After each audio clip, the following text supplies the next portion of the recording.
Hello students, welcome to economic class CBSE 11th and 12th। Children, पिछले video में हम लोगों ने बात की change in demand and supply both, दोनों में चेंज हुआ था। या तो दोनों इंक्रीज हो रहे थे या दोनों डिक्रीज हो रहे थे, ठीक है, या डिमांड इंक्रीज हुआ या डिमांड और सप्लाई डिक्रीज हुई। तो इसमें हमने चेंज और उसके इफेक्ट को स्टडी कर लिया। इस वीडियो में भी चिल्ड्रन हम लोग कुछ डिमांड और सप्लाई के बारे में चेंज करने वाले हैं, लेकिन यहाँ पर हमारे पास चिल्ड्रन कुछ स्पेशल केसेस हैं। वो स्पेशल केसेस कौन कौन से हैं आप देख सकते हैं कि 4 स्पेशल केस हमने बोर्ड में लिखा है। वीडियो में आगे पढ़ने से पहले चिल्ड्रन हम आपको बता दें कि ये क्लास 11th माइक्रो इकोनॉमिक्स का लास्ट चैप्टर हम लोग कवर कर रहे हैं। 2 वीडियो इससे पहले बन चुके हैं, 2 या 3 वीडियो इससे पहले बन चुके हैं। ये 4th वीडियो है इस टॉपिक का। और इस वीडियो के बाद चिल्ड्रन एक वीडियो इसमें हम और 1 या 2 और बनाएंगे, उसके बाद ये पूरा चैप्टर माइक्रो इकोनॉमिक्स का खत्म हो जाएगा। तो अब बढ़ते हैं चिल्ड्रन आगे इस वीडियो के बारे में। तो मैंने आपको बताया कि कुछ स्पेशल केसेस हमारे पास हैं जिसमें हम आपसे बात करेंगे कि डिमांड और सप्लाई में किस तरीके से चेंज हो रहे हैं। तो जो चिल्ड्रन स्पेशल केसेस हैं वो ये हैं कि what will happen when demand increases और decreases in perfectly elastic demand और परफेक्टली इलास्टिक सप्लाई। हमारे पास 2 अलग अलग केस है। तो फर्स्ट केस आप देखिए children, change in demand when supply is perfectly elastic, कि जब सप्लाई परफेक्टली इलास्टिक है तो डिमांड में चेंज होने से चिल्ड्रन क्या फ़र्क पड़ेगा। दूसरा केस हमारे पास है children, when demand is perfectly elastic, कि जो डिमांड है वो परफेक्टली इलास्टिक है तो सप्लाई में चेंज होगा तो क्या इफेक्ट होगा। थर्ड जो केस है children, change in demand when supply is perfectly in elastic. ये दोनों इलास्टिक वाले केस हैं, ये दोनों इन इलास्टिक वाले केस हैं, ठीक है। तो एक बार हम डिमांड को इन इलास्टिक करेंगे और एक बार सप्लाई को इन इलास्टिक करेंगे। जब डिमांड हमारा इन इलास्टिक होगा तो सप्लाई को इंक्रीज या डिक्रीज करेंगे। जब डिमांड इंक्रीज होगी तो सप्लाई को हम इंक्रीज या डिक्रीज करेंगे। तो सबसे पहले चिल्ड्रन हम फर्स्ट केस को उठाते हैं कि change in demand when supply is perfectly elastic, कि जो हमारी सप्लाई है चिल्ड्रन वो परफेक्टली इलास्टिक है। मैं यहाँ पर आपको ड्रॉ करके दिखाता हूँ।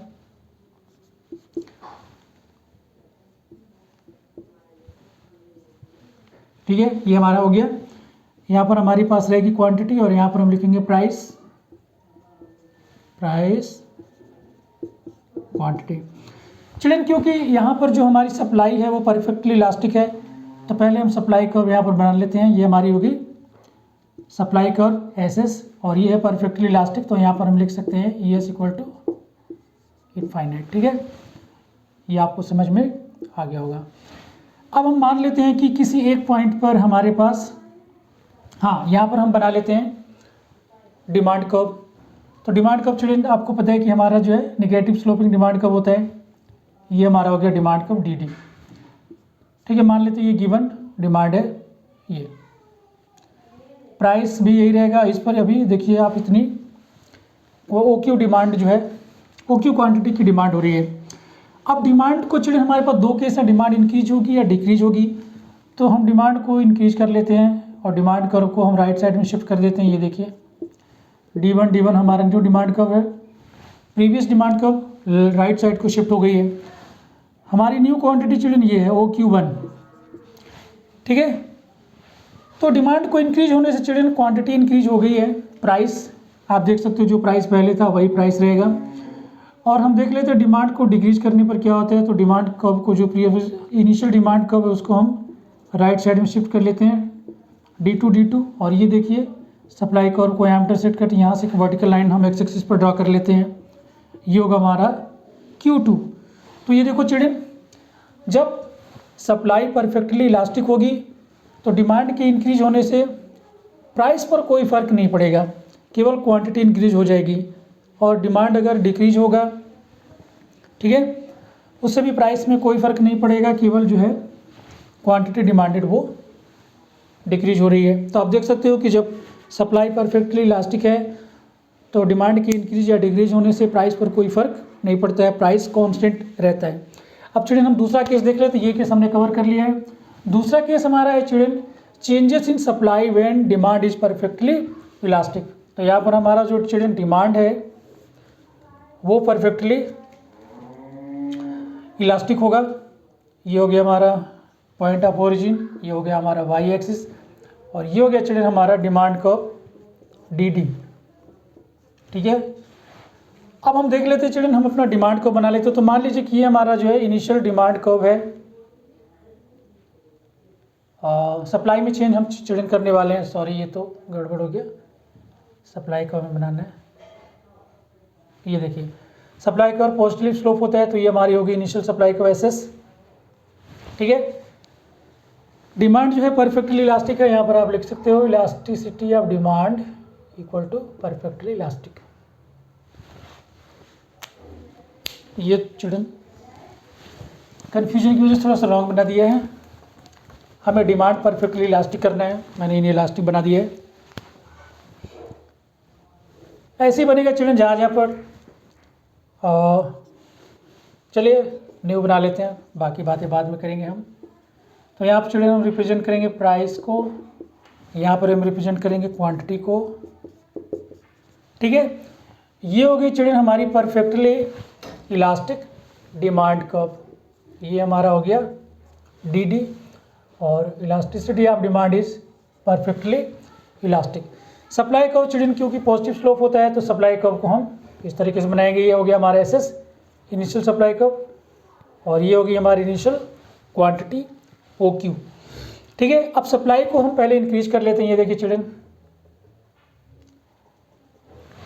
ठीक है, सप्लाई को आपने इंक्रीज कर लिया, हमारा न्यू सप्लाई हो गया S1 और न्यू क्वांटिटी ये देख सकते हो आप OQ1 हो गया। प्राइस चिल्ड्रन कांस्टेंट है, जो प्राइस पहले था वही अभी भी है। और अगर आप सप्लाई को डिक्रीज कर सकते लेते हैं, सप्लाई कर्व को लेफ्ट साइड में आप शिफ्ट कर दो S2 ये देखिए न्यू क्वांटिटी हो गया है हमारा OQ2, ये हम कर लेते हैं E, ये E1, ये E2। तो चिल्ड्रन जब डिमांड जो है परफेक्टली इलास्टिक होगी, तो सप्लाई के कम या सप्लाई इंक्रीज हो या डिक्रीज हो, प्राइस कांस्टेंट रहता है।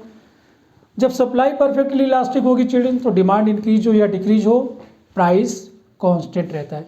तो ये चिल्ड्रन दो केस हमारे पास हो गए।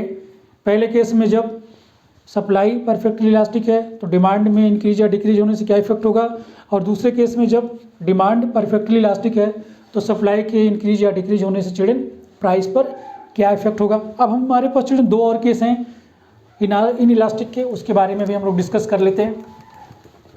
तो चलिए स्टार्ट करते हैं।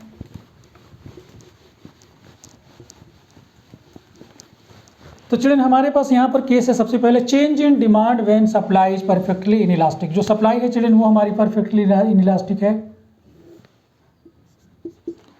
X axis point of origin, ये वाई एक्सिस पर हम रिप्रेजेंट करेंगे चिल्ड्रन प्राइस को, एक्सिस पर रिप्रेजेंट करेंगे हम क्वांटिटी को।